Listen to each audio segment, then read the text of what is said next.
اب آپ اس مبارک سلسلے کا 11واں حلقہ سماعت فرمائیں۔ تو اس کے سن کے جبریل سے، اور پھر وہ جبریل کے جس کو اللہ نے قرآن میں فرمایا کہ علمہ شدید القویٰ ذو مرۃ فاستویٰ وہو بالافق الاعلیٰ۔ اللہ فرماتے ہیں کہ وہ قوت والا، طاقت والا جبریل شدید القویٰ، اس سے کہاں بھاگ جاتا جناب قرآن؟ لیکن مسئلہ امت کو سمجھانا تھا، حضور کی امت کو سبق دینا تھا کہ بھئی اسباب پر بھی عمل کرو اور اللہ پر امید۔ یہ نہیں کہ اسباب چھوڑ کے ہاتھ پاؤں توڑ کے بیٹھ جاؤ، بس جی ہم تو اللہ کے خزانے سے کھا رہے ہیں۔ اب حضور صلی اللہ علیہ وسلم فرماتے ہیں ثم اتیت، اس کے بعد میرے پاس 2 برتن لائے گئے۔ ایک روایت میں ہے کہ 3 برتن لائے گئے۔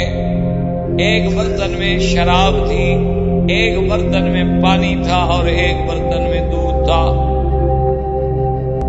مجھے پیاس جو لگی تو میرے سامنے 3 برتن پیش کیے گئے۔ ایک میں پانی تھا، ایک میں شراب تھی اور ایک میں دودھ تھا، اور کہا گیا کہ حضور ان 3 میں سے جو آپ کو پسند ہو آپ اختیار فرما لیں، آپ چن لیں، آپ کے لیے سب ٹھیک۔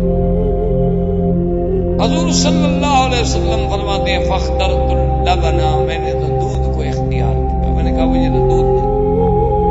تو جبریل علیہ السلام بڑے خوش ہوئے اور انہوں نے کہا سبت الفطرت یا محمد صلی اللہ علیہ وسلم، حضور مبارک ہو، آپ نے تو بالکل عین فطرت پہ جو حق چیز ہے وہ چنی ہے۔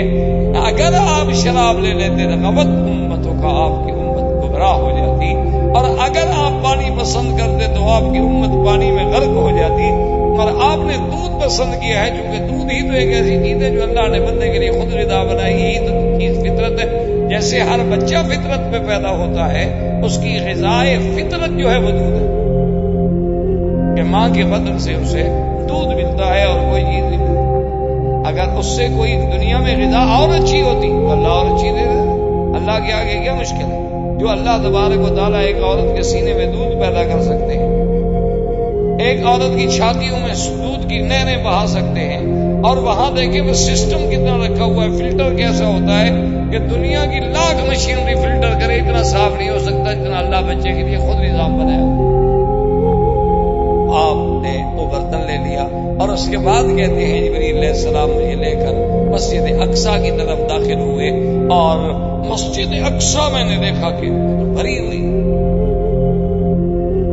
اور بعض روایات میں یہ بھی آیا ہے کہ وہاں اذان دی گئی، اور وہی اذان ہے جو آج مسلمان دے رہے ہیں۔ یہ اذان دراصل اسراء کے زمانے میں مسجد اقصیٰ میں دی گئی اور حضور صلی اللہ علیہ وسلم کے سامنے، تاکہ حضور کو اس اذان کی تعلیم دی جائے اور آپ اپنے صحابہ کو تعلیم دی جا سکے۔ تو نے کہا اللہ اکبر اللہ اکبر۔ اللہ فرماتے صدق عبدی صدق عبدی، میرے بندے نے سچ کہا، سب سے بڑا میں اشہد ان لا الہ الا اللہ قال صدق عبدی لا معبود غیری، میرے بندے نے سچ کہا میرے سوا کوئی نہ۔ اشہد ان محمد رسول اللہ قال صدق عبدی انا اصطفیتہ انا اخترتہ انا ارسلتہ۔ اللہ نے فرمایا بالکل میرا بندہ سچ کہہ رہا ہے، باقی اس کو تو میں نے چن لیا، میں نے نبی بنا کے بھیجا ہے۔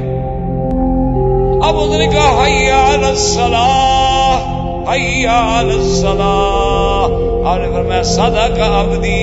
اللہ فرماتے ہیں میرے بندے نے سچ کہا، حرز عبادی، میرے بندوں کو جگا رہا ہے، بلا رہا ہے کہ جلدی اللہ کی عبادت کی طرف پہنچو۔ تو بعض علماء نے لکھا ہے کہ یہ اذان اس وقت بھی ہوئی، اور پھر مدینہ منورہ میں ایک صحابی نے خواب میں بھی دیکھا، اور اس کو بھی حضور صلی اللہ علیہ وسلم چونکہ پہلے سن چکے تھے، اور پھر صحابی کا خواب تھا، فَأَصْبَتَهُ رَسُولُ اللَّهِ، حضور نے پھر اسی کو ثابت کر دیا کہ اب یہی اذان رہے گی قیامت تک۔ تو اذان ہوئی، اور اس کے بعد حضور فرماتے ہیں میں نے دیکھا کہ مسجد بھری ہوئی ہے۔ وسألت جبریل کا من هؤلاء، یہ کون لوگ ہیں؟ انہوں نے کہا حضور آپ کو نہیں پتا کہ آپ کے استقبال کے لیے اللہ نے آدم سے لے کر عیسیٰ علیہ السلام تک تمام پیغمبر کھڑے۔ تو حضور صلی اللہ علیہ وسلم فرماتے ہیں کہ اب ہم سوچ میں ہیں کہ اذان ہو گئی، نماز ہو گئی. آج دیکھیں، اور ہر پیغمبر سوچ میں ہے کہ آج مقام امامت کسے نصیب ہوتا ہے. جب نماز کا جب وقت قریب آیا تو حضرت جبریل نے فرمایا صرف مشرقاً و مغربا، میں نے مشرق مغرب شمال جنوب آسمان و زمین پھر کے سارا دیکھ لیا ہے. ما رأیت مثل محمد، میں نے مدنی کے شان کے مطابق کسی کی شان نہیں پائی. فتقدم یا محمد، حضور آپ آگے بڑھے کیونکہ آپ سب سے اشرف، سب سے افضل، سب سے اعلیٰ ہیں. آج امام الانبیاء کا شرف آپ کو ملے گا. حضور صلی اللہ علیہ وسلم فرمایا میں نے وہاں نماز پڑھائی اور اس کے بعد حضور صلی اللہ علیہ وسلم فرماتے ہیں کہ سب انبیاء بھی چلے گئے. ثم اخذنی جبریل فاتا عند الصخرۃ، پھر مجھے جبریل لے کے اس صخرہ کے پاس آئے جس پہ اللہ نے اس سیڑھی کو رکھا جہاں سے میرا معراج شروع ہوا. اللہ تعالی عالم علم ختم. برادران اسلام، محترم بھائیوں، دوستوں، عزیز نوجوان، ہم نے اپنے ان دروس کے سلسلے میں جو سیرت النبی صلی اللہ علیہ وسلم سے متعلق ہے، بات پہنچی تھی حضور صلی اللہ علیہ وسلم کی اسراء اور معراج تک. اور یہ بات الحمدللہ ہم نے پڑھ لی، سمجھ لی کہ حضور صلی اللہ علیہ وسلم کا معراج مبارک جو ہے اور اسراء جو ہے وہ آپ کے روح مع الجسد کے ساتھ اور بحالت بیداری، یعنی یہ خواب کا واقعہ نہیں، نہ یہ کوئی روحانی معراج ہے، بلکہ یہ حقیقتاً جسمانی معراج ہے. اور آپ کا سفر مبارک جو ہے وہ روح مع الجسد ہے، مکہ سے بیت المقدس تک اور بیت المقدس سے آسمانوں تک. اسی پر جمہور صحابہ ہیں، اسی پر جمہور تابعین ہیں، محدثین ہیں، ائمہ فقہا ہیں، علماء ہیں، اولیاء اللہ ہیں، کہ جمہور کی رائے جو ہے وہ یہی ہے. باقی حضور صلی اللہ علیہ وسلم کو معراج متعدد مرتبہ ہوئے ہیں، کبھی خواب میں، کبھی روحانی طور پہ، اس سے کسی کو انکار نہیں. لیکن یہ واقعہ ہے معراج جس کا ذکر اسراء و قرآن میں ہے، یہ واقعتاً معراج جسمانی. اور دوسری بات یہ ہے کہ یہ بھی بہت اختلافات ہیں. بعض علماء فرماتے ہیں کہ ربیع الاول کے مہینے میں ہوا، اور بعض علماء نے لکھا ہے کہ رمضان المبارک میں ہوا، اور بعض علماء نے لکھا ہے کہ یہ رجب کے مہینے میں ہوا. لیکن راجح قول، مشہور قول یہی ہے کہ رجب کا مہینہ تھا، اور حضور صلی اللہ علیہ وسلم آپ کی ہجرت مبارک سے 1.5 سال قبل جو ہے یہ واقعہ عظیم، جس میں حضور صلی اللہ علیہ وسلم کی عظمت شان، آپ کی رفعت، آپ کی بلندی اور آپ کی قلب مبارک کے لیے تسلی کہ میرے مدنی صلی اللہ علیہ وسلم آپ کفار و مشرکین کے معارضے سے نہ گھبرائیں، نہ دلگیر ہوں. یہ آسمان میرے ہیں، یہ زمینیں میری ہیں، یہ کائنات میری ہے. میں نے جب آپ کے لیے آسمانوں کو مسخر کر دیا ہے تو لوگوں کا کیا ہے، ہم جب چاہیں گے یہ تو ہماری حکمت ہے کہ جب کوئی دائی دعوت پہ آتا ہے تو اس کی معارضت بھی ہوتی ہے، موافقت بھی ہوتی ہے اور مخالفت بھی ہوتی ہے، کیونکہ یہ ناممکن ہے دنیا میں کوئی بات، کوئی دعویٰ اور وہ بھی سچا پیش کیا جائے اور اس کے مخالفت نہ ہو. تو بہرحال حضور کا سفر اور حضور کا معراج جسمانی، اور راجح قول مبارک بھی یہی ہے کہ یہ رجب اور ہجرت سے قبل. اب ہم نے تقریباً درس سابق میں اس بات تک پہنچے تھے کہ حضور صلی اللہ علیہ وسلم براق پر سوار ہو کر بیت المقدس میں پہنچے. راستے میں حضور نے بڑے اللہ کی قدرتوں کے مناظر دیکھے جس کا ذکر آپ سن چکے. مسجد اقصی میں پہنچنے کے بعد سیدنا جبریل علیہ السلام نے آپ کا جو براق تھی اس کو مسجد کے باہر ایک پتھر کے ساتھ باندھ دیا اور پھر حضور کو لے کر اندر تشریف۔ اور یہ بات بھی کتابوں میں موجود ہے کہ جتنے اللہ کے انبیاء ہیں حقیقتاً اس کا عدد اللہ کے سوا کوئی نہیں جانتا۔ عام مشہور بات ہے کہ 1,24,000 ہے، لیکن اللہ تعالی کہ حضرت آدم علیہ السلام سے لے کر حضرت عیسیٰ علیہ السلام تک تمام انبیاء جو ہیں وہ اس مسجد اقصی میں موجود۔ اب اسی پر علماء کرام نے بڑے اختلاف اور بڑے دلائل جمع کیے ہیں کہ سارے انبیاء، اب آدم علیہ السلام کو تو فوت ہوئے، ہزاروں سال گزر گئے، نوح علیہ السلام کی وفات کو ہزاروں سال گزر گئے، سیدنا ابراہیم علیہ السلام کی وفات کو ہزاروں سال گزر گئے، تو سارے پیغمبر جو تھے وہ کیسے وہاں تشریف لائے اور قبر کی زندگی کے بعد انہیں دوبارہ کیسے بھیجا گیا؟ اس پر علماء کی بڑی ابحاث ہیں، بڑے اقوال ہیں اور بڑی دقیق بحثیں ہیں، جن سے آپ تعرض نہ کریں تو زیادہ بہتر ہے، کیونکہ وہ خالص علمی مباحث اور وہ اس وقت تک سمجھ نہیں آ سکتے جب تک آدمی کا ان علوم پر دسترس ہو۔ آپ اتنی بات سمجھ لیں کہ اللہ کی قدرت کے آگے یہ بات بعید کہ اللہ تبارک و تعالیٰ اگر قیامت میں سب کو زندہ کرنے پہ قادر ہیں تو اس سے پہلے بھی قادر ہیں۔ ہارون علیہ السلام جب فوت ہو گئے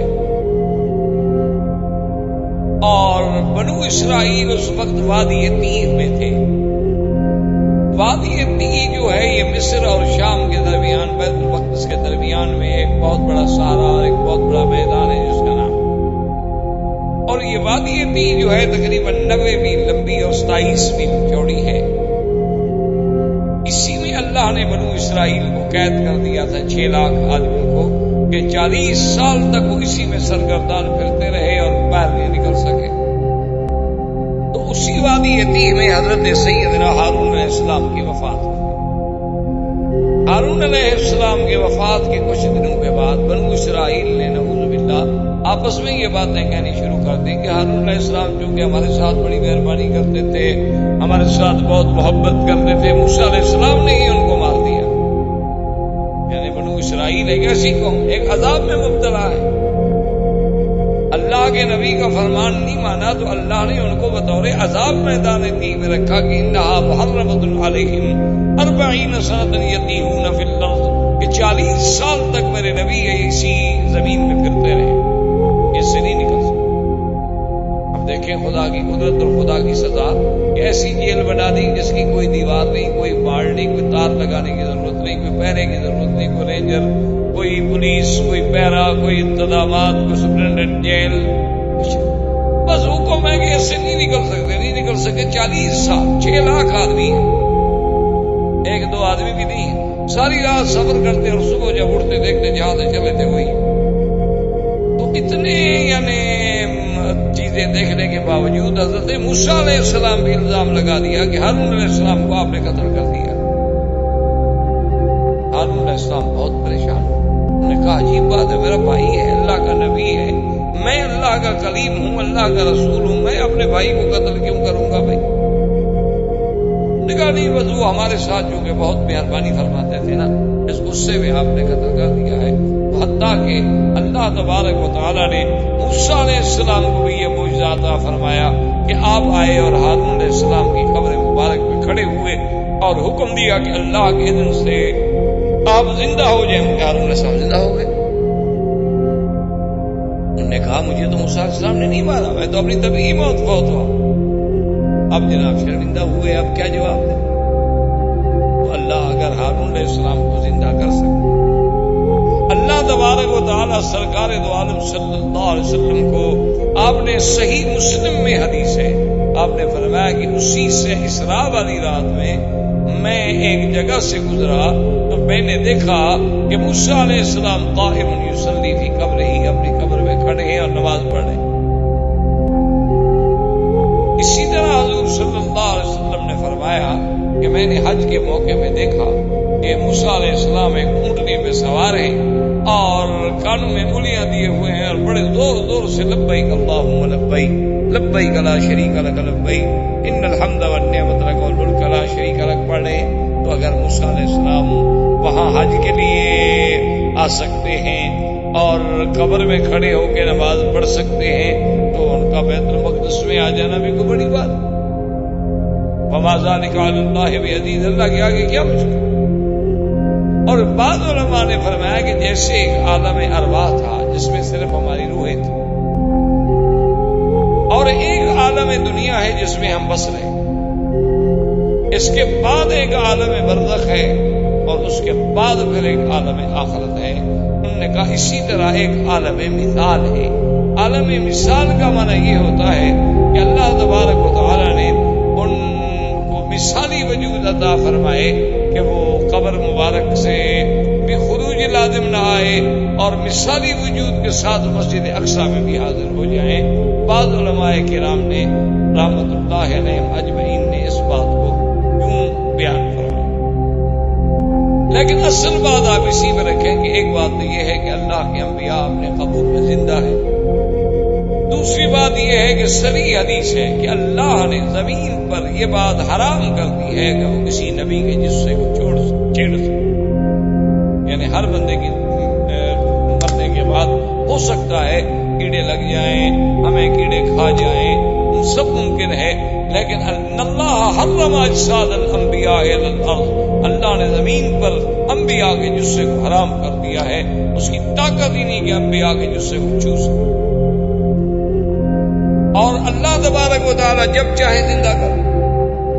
اس لیے قرآن ایک جگہ کہتا ہے وَلَقَدْ آتَيْنَا مُوسَى الْكِتَابَ فَلَا تَكُنْ فِي مِرْيَةٍ مِّن لِقَائِهِ، کہ میرے مدنی صلی اللہ علیہ وسلم تاکہ ہم نے موسیٰ علیہ السلام کو کتاب دیے اور آپ ان کے ملنے میں کسی شک میں نہ پڑے، وہ حقیقی ملاقات ہوگی۔ اب موسیٰ علیہ السلام سے اور تو ملاقات ہے نہیں حضور صلی اللہ علیہ وسلم کی ماں سوائے معراج کی رات، اس کا معنی یہ ہے کہ وہ ملاقات بھی حقیقی تھی۔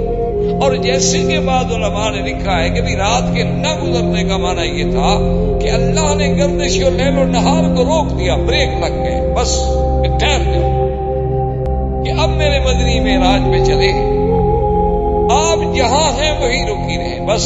تو جب سارا نظام ہی رک گیا، سارے نظام عالم کو روک دیا گیا، اور یہ بھی اللہ کے آگے بعید نہیں۔ اللہ کے ایک پیغمبر یوشع ابن نون جب جہاد کر رہے تھے بیت المقدس پر، تو وہ جمعہ کا دن تھا اور جہاد اتنی طویل ہو گیا کہ بالکل سورج جو تھا وہ پیلا ہونا شروع ہو گیا، قریب تھا کہ سورج ڈوب جائے، اور صبح ہفتہ تھا اور ہفتے کے دن قتال ہو نہیں سکتی، ان کے نزدیک بند تھی اس زمانے میں کہ یوم السبت جو ہے قتال نہیں۔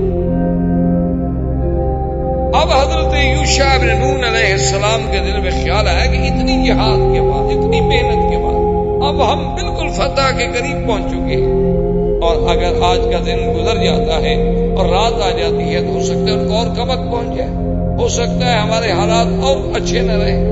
تو حدیث میں موجود ہے کہ آپ نے سورج کی طرف دیکھا اور فرمایا کہ انک مأمورۃ وانا مأمور، دیکھو تم بھی اللہ کی مخلوق ہو اور تم بھی اللہ کے حکم سے چلتے ہو، اور میں بھی اللہ کا بندہ ہوں اور اللہ کے حکم پر جہاد کر رہا ہوں۔ اللہم احبسھا، میرا اللہ اس کو روک دو، یہ رک جائے تاکہ وقت لمبا ہو جائے اور ہم جہاد میں کامیاب ہو جائے۔ سورج رک گیا، آپ نے جہاد کیا، فتح ہو گئی، پھر بھی سورج کھڑا ہے اور آرام سے آپ نے عصر کی نماز ادا فرمائی۔ اگر ایک پیغمبر کے کہنے سے سورج رک سکتا ہے تو سرکار دو عالم صلی اللہ علیہ وسلم کے لیے یہ پورا نظام عالم جو ہے کیوں نہیں روک سکتا؟ اس کے روکنے میں کیا اشکال؟ اس لیے علماء نے فرمایا کہ اس عالم کو اللہ نے روک دیا اور انبیاء کو وہاں بھیج دیا، اور اللہ کے آگے کوئی مشکل نہیں۔ اور اسی طرح یہ بھی روایات میں موجود ہے کہ اسی اسراء و معراج کی رات میں اللہ کے ایک فرشتے نے آذان دی، یعنی یہ آذان جو ہے یہ بھی لیلۃ المعراج سے چلی، ایک بندے نے، ایک ملک نے آذان دی کہ اللہ اکبر اللہ اکبر، وقال اللہ صدق عبدی صدق عبدی۔ جب اس نے کہا کہ اللہ اکبر اللہ بڑا ہے، اللہ نے فرمایا ہاں میرا بندہ سچ کہہ رہا ہے، میں ہی بڑا ہوں، مجھ سے بڑا کون؟ جب اس نے کہا اشہد ان لا الہ الا اللہ، اللہ نے فرمایا صدق عبدی، میرے بندے نے سچ کہا ہے، کیونکہ لا معبود بحق سوا، اللہ کے سوا کوئی الہ نہیں۔ اس نے کہا اشہد ان محمد رسول اللہ، قال صدق عبدی انا ارسلتہ وانا اصطفیتہ وانا ائتمنتہ۔ اللہ نے فرمایا کہ میرے بندے تو نے سچ کہا، محمد مصطفیٰ کو میں نے رسالت دی ہے، میں نے آپ کو نبوت کے لیے چن لیا ہے، میں نے آپ کو اپنے بھائی کا امین بنایا ہے، تم ٹھیک کہہ رہے ہو۔ تو یہ آذان جو ہے علماء نے لکھا کہ اصل میں ایک فرشتے نے کہی اور پھر یہ آذان دی گئی محمد الرسول اللہ صلی اللہ علیہ وسلم۔ اور ایک حدیث میں آتا ہے کہ ایک صحابی نے خواب دیکھا تھا، وہ بھی وہی نے، کبھی معراج کی رات میں یہ چیز دکھائی گئی ہو اور ایک صحابی کو خواب میں بھی دکھلا دیا گیا ہو کہ یہ کوئی ایسی بات نہیں ہے کہ دو آدمی خواب نہیں دیکھ سکتے، یا ایک واقعہ یہاں پیش آیا ہے، ایک واقعہ کسی اور جگہ پیش آیا ہے۔ تو اب جناب علماء فرماتے ہیں کہ آذان جب ہوئی تو حضرت آدم علیہ السلام سے لے کر سیدنا عیسیٰ علیہ السلام تک ہر پیغمبر اپنے دل میں متفکر بھی ہے، خیال بھی ہے اور تمنا بھی ہے کہ بھئی آج امامت کسے ملے گی۔ آدم علیہ السلام کے دماغ میں یہ خیال ہے کہ انا ابو البشر، کہ میں ہی تمام انسانیت کا باپ ہوں، مجھ سے زیادہ کون آج بلا مستحق مجھ سے۔ نوح علیہ السلام کا خیال ہے کہ انا اول رسول ارسل الی اہل الارض، ساری دنیا کے لیے سب سے پہلے میں پیغمبر ہوں جس کو بھیجا گیا۔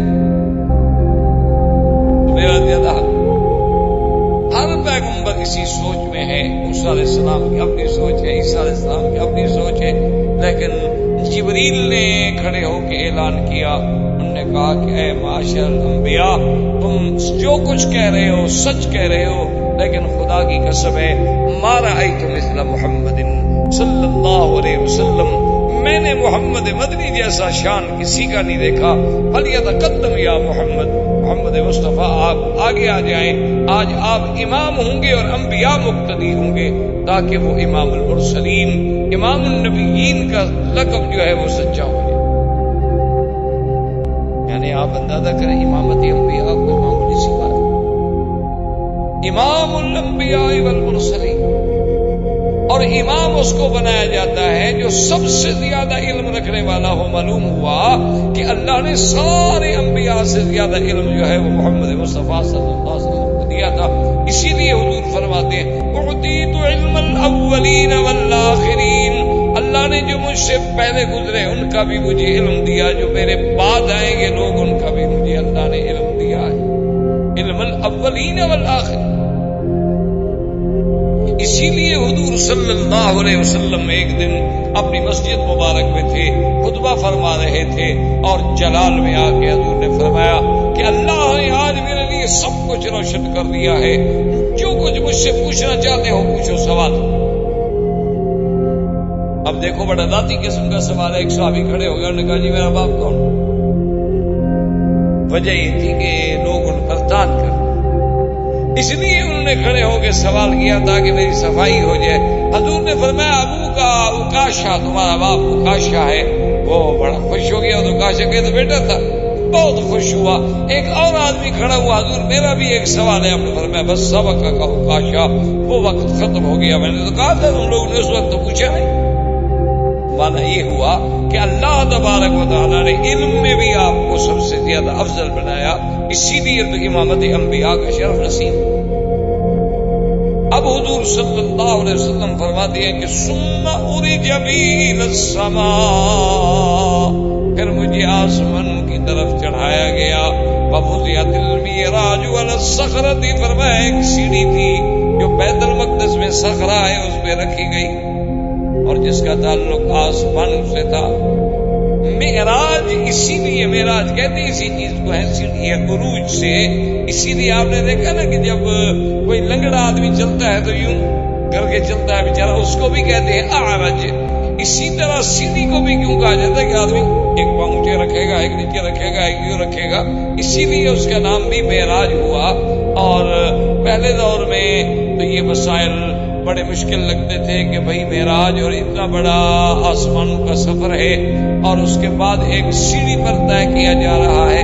لیکن آج آپ دیکھیں کہ اگر انسانوں کی بنائی ہوئی چیزیں جو ہیں، آپ جا کے شکاگو میں دیکھیں، تقریباً میرے خیال میں 124 منزلہ عمارت ہے، اور اس میں آپ کھڑے ہوں تو آپ کو یعنی کچھ زیادہ سے زیادہ 1.5 منٹ میں یا 2 منٹ میں اوپر پہنچا دیتی ہے لفٹیں. تو اگر انسان کی بنائی ہوئی چیزیں ایسی ہو سکتی ہیں کہ اتنی عظیم عمارت کے آدمی اس کی چھت پہ کھڑا ہو جائے تو گاڑیاں نیچے ایسے نظر آتی ہیں جیسے کچھ چیٹے سے کیڑے پکوڑے چل رہے ہیں.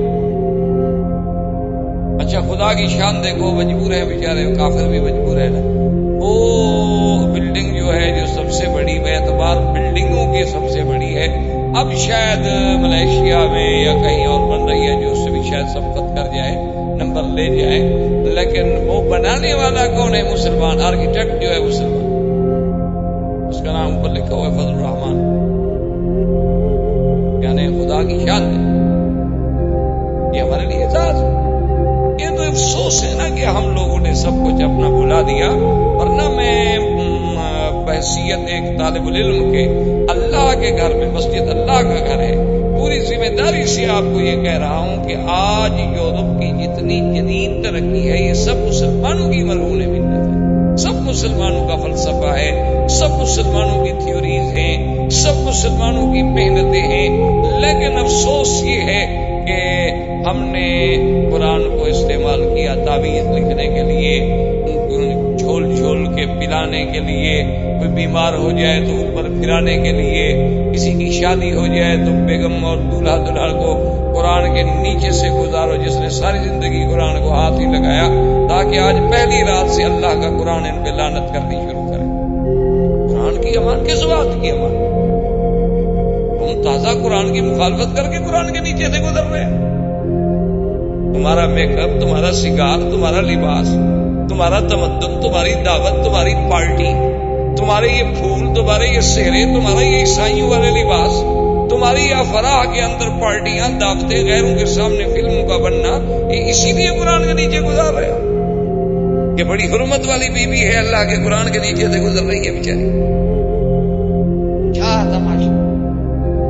کیوں اللہ کے قرآن کو مذاق بنا دیا؟ اسی لیے اللہ کا قرآن آیا تھا. بی بی فاطمہ الزہرا کو تو کسی نے قرآن کے نیچے نہیں گزارا. ہماری بیٹیاں ان سے بھی بڑا مرتبہ لے گئی. حضور صلی اللہ علیہ وسلم کی بیٹی ہوئی رقیہ ہے، ام کلثوم ہے، بی بی زینب ہے، ان کو تو کسی نے قرآن کے نیچے نہیں گزارا. ان کی بیٹیوں سے بھی ہمارا مرتبہ زیادہ ہو گیا ہے.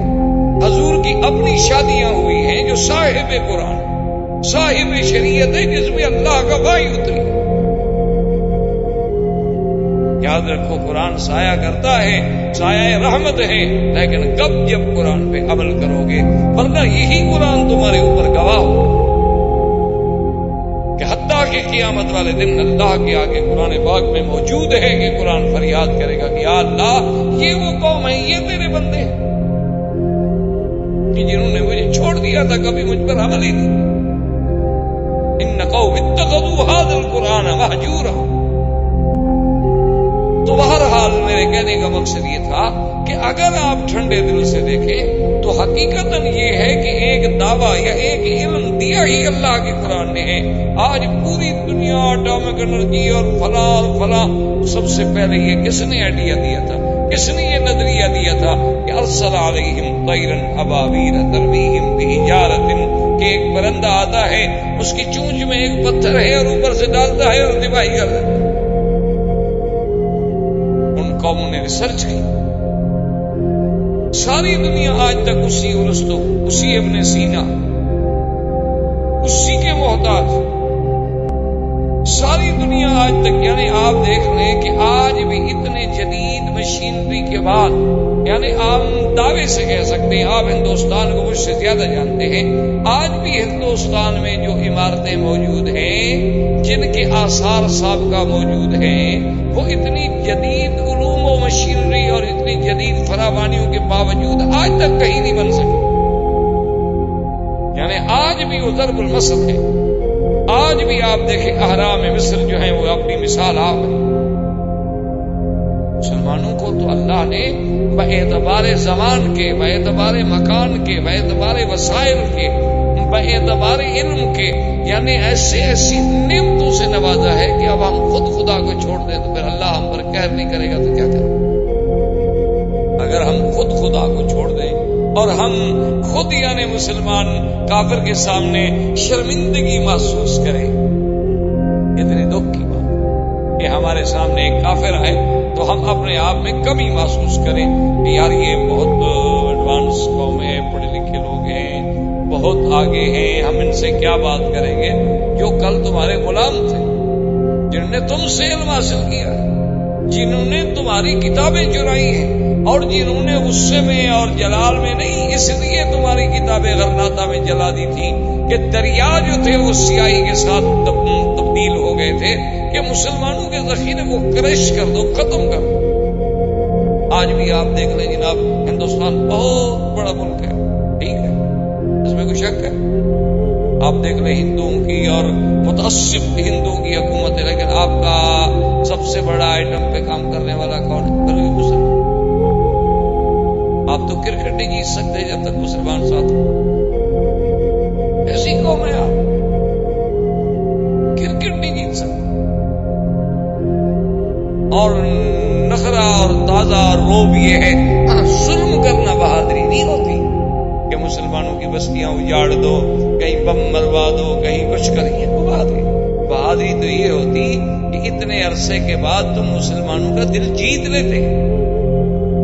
بہادری تو تب ہوتی کہ محمد ابن قاسم جہاں گیا، جب واپس جانے لگا تو لوگ دھاڑے مار مار کر رو رہے تھے کہ کہاں چھوڑ کے ہمیں جا رہے، تم کیا کر رہے ہیں؟ اس نے کہا میں تو اپنے امیر کے حکم کا پابند ہوں، مجھے حکم آ گیا واپس جاؤ، اس میں جا رہا ہوں. جہاں سے مسلمان گزرے ہیں لوگ تاریخیں اٹھا کے دیکھ رہے، لوگ روتے تھے کہ اتنے اچھے لوگ آئے تھے ہمارے پاس، کہاں واپس جا رہے، کیوں جا رہے. اگر تمہاری ہندو تہذیب میں کوئی قابلیت تھی، کوئی کشش تھی، کوئی چاشنی تھی تو اتنے عرصے سے تمہیں حکومت کرنے کا موقع ملا. یہ تو نہ ہوتا کہ آج مسلمان صرف مسلمان نہیں، مسلمان ہوں، دلت ہوں، شودر ہوں، ماں سوائے برہمن کے کون ہے جو تم پر خوش ہو؟ تم ان کو کیوں نہیں اپنا بنا سکتے؟ لیکن آخر کوئی وجہ تو ہے. تو اس لیے یہ ساری چیزیں جو تھیں کہ آج ہم جب وہ لفٹ دیکھتے ہیں تو مسئلے سمجھ آتے ہیں کہ مولا یہ تو انسانوں کی بنائی ہوئی ہے. تم نے اپنے نبی کے لیے پتہ نہیں کتنی تیز رفتار سیڑھی رکھی ہوگی کہ میرے مدنی بس تم بٹن اوپر کھڑے ہو جاؤ، بس نورانی بٹن کے ساتھ آسمانوں پہ ہم خود پہنچا دیں. تمہارے ذمہ کھڑا ہونا، ورنہ یہ نہیں کہ آپ چلتے رہیں اور سیڑھیوں پہ چڑھتے رہیں. حضور فرماتے ہیں ثم عرج بی الی السماء الدنیا، پھر مجھے آسمان دنیا کی طرف جب ہم پہنچے تو وہاں دروازہ بند تھا. یہاں سے یہ بھی پتہ لگا کہ آسمانوں کے دروازے، یہ نہیں کہ جدید فلسفی جیسے کہتے ہیں جی آسمان تو ہے ہی نہیں، آسمان کا کہتے وجود ہی نہیں. یہ کیا ہے؟ وہ کہتے جو تمہیں نظر آتا ہے یہ نیلگون فضا ہے، اس کے اثرات ہیں، وہ نظر آتے ہیں، آسمان نہیں. یہ جھوٹے ہیں. جب اللہ قرآن میں کہتا ہے کہ ہم نے آسمان پیدا کیے ہیں، الذی خلق سبع سماوات طباقا، اللہ فرماتے ہیں ہم نے آسمان 7 بنائے ہیں طبق. اور اس کے بعد علماء نے یہ بھی لکھا ہے کہ پہلا آسمان جو ہے موجود مکفوف، اور دوسرا آسمان جو ہے مرمرتن بیضاء، اور تیسرا آسمان جو ہے وہ لوہے سے بنایا گیا، چوتھا جو ہے وہ نحاس سے بنایا گیا، پانچواں جو ہے وہ فضہ سے بنایا گیا، اور چھٹا جو ہے وہ سونے سے بنایا گیا، اور ساتواں جو ہے وہ یاقوت احمر سے بنایا گیا. ہر آسمان اپنی اپنی جنسی الگ، لیکن خدا کی شان دیکھو، زمین کی جنس ایک، زمینیں بھی ساتھ ہیں.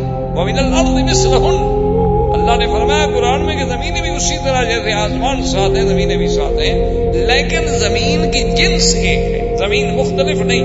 یعنی ساتوں طبقات اس کے جو ہیں ان کی. اسی لیے قرآن جہاں بھی نام لے گا آپ دیکھیں کہ آسمان کا جمع کا صیغہ آئے گا، زمین کا مفرد کا صیغہ آئے گا، کیونکہ زمین وہاں مراد الارض سے جنس الارض مراد.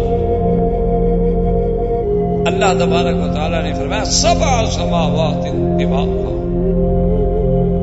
ایک جگہ نہیں فرمایا، کئی مقامات پہ فرمایا افلا ينظرون الى الابل كيف خلقت والى السماء كيف رفعت. اللہ فرماتے ہیں نہیں دیکھتے میں نے آسمانوں کو کیسے بلند کیا ہے. کئی فرماتے ہیں والسماء بنيناها بأيد وإنا لموسعون، کہ آسمانوں کو ہم نے اپنے ہاتھ سے بنایا. آسمان اور پھر آسمانوں میں دروازے ہیں. قرآن کہتا ہے فَفَتَحْنَا أَبْوَابَ السَّمَاءِ بِمَاءٍ مُنْهَمِرٍ وَفَجَّرْنَا الْأَرْضَ عُيُونًا فَالْتَقَى الْمَاءُ عَلَىٰ أَمْرٍ قَدْ قُدِرَ. اللہ فرماتی ہے کہ ہم نے آسمانوں کے دروازے کھول دیے جب نوح کی قوم پہ عذاب آیا. ہم نے آسمانوں کو حکم دیا کھول دو دروازے کا، اوپر سے بھی پانی برساؤ. یاد رکھو پانی کے خزانے جو ہیں بعض آسمانوں میں ہیں اور بعض بادلوں میں ہیں. بعض اللہ نے زمین کے نیچے رکھے ہیں اور بعض کو اللہ نے یعنی برف کی شکل میں پہاڑوں کے اوپر جمایا ہوا ہے کہ بغیر ٹینکیاں بنائے ہوئے تمہارا اتنا پانی اللہ نے محفوظ کر دیا ہے. اور وہ اتنی ایسی چیز جامد کر دی ہے کہ اس میں کوئی کچھ جراثیم کچھ اثر ہی نہیں کر سکتا. کوئی چیز قریب جائے وہ ٹھنڈے سے مر جائے اور محفوظ. اچھا ایک دن میں دھوپ میں پڑے تو پگھل جائے، ایسا بھی نہیں ہوتا. اللہ کا ایک ایسا نظام. اور پھر وہ بادلوں میں یعنی پہاڑوں کے عروق ہیں، رگیں ہیں، ان رگوں کے ذریعے کچھ پانی تو بالکل زمین کے نیچے چلا جاتا.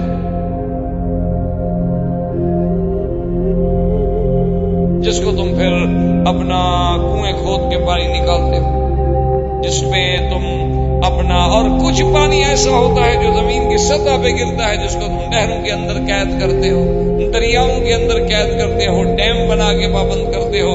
اور کچھ آسمانوں کے اوپر دریا ہے. اسی لیے روایات مبارک میں آتا ہے کہ عرش جو ہے وہ دریا پر ہے، پانی پر ہے، کیونکہ عرش کے نیچے ایک دریا ہے رحمت. اللہ چاہتے ہیں تو کبھی وہاں سے پانی برسا دیتے ہیں اور کبھی چاہتے ہیں تو بادل نیچے سے پانی کے قطرات لے کے اکٹھے ہوتے ہیں اور پھر اس سے پانی برستا ہے. اس لیے قرآن نے دونوں جگہ ذکر کیے. اسی جگہ پر فَفَتَحْنَا أَبْوَابَ السَّمَاءِ بِمَاءٍ مُنْهَمِرٍ. اور کہیں فرماتے أَأَنْتُمْ أَنزَلْتُمُوهُ مِنَ الْمُزْنِ أَمْ نَحْنُ الْمُنزِلُونَ. کیا ان بادلوں سے تم پانی برساتے ہو؟ کہتے ہیں نا جی وہ زمین کا سکل کا کشش کا جو درجہ تھا وہ زمین میں وہ درجہ کس نے پیدا کیا؟ سیدھی بات کرو، کیوں کان کو یوں گھما گھما کے پکڑتے ہو؟ زمین تم نے بنائی ہے، ہوائیں تم نے بنائی ہے، دریا تم نے بنایا. جب خدا نے بنایا سیدھی بات کرو کہ اللہ پاک بارش دیتے ہیں جب چاہتے ہیں، نہیں چاہتے نہیں دیتے. تو اللہ تبارک و تعالیٰ کے نبی جب آسمانوں پہ پہنچے تو حضور سرکار دو عالم فرماتے ہیں کہ جبریل علیہ السلام نے وہاں دروازے پر ناک کی تو اندر سے پوچھا گیا کہ من کون ہو؟ کہا جبرائیل، میں جبریل ہوں. من ماں کا تمہارے ساتھ کون ہے؟ کہا محمد صلی اللہ علیہ وسلم. انہوں نے کہا میرے ساتھ تو محمد مصطفیٰ ہے. کہا حل بعث الیہ، کہ آپ کو دعوت بھیج دی گئی معراج کی؟ انہوں نے کہا کہ ہاں. ثم یفتح لہ، فرماتے ہیں کہ پھر میرے لیے دروازہ کھولا گیا اور جب میں آسمان کی سیر کر رہا تھا،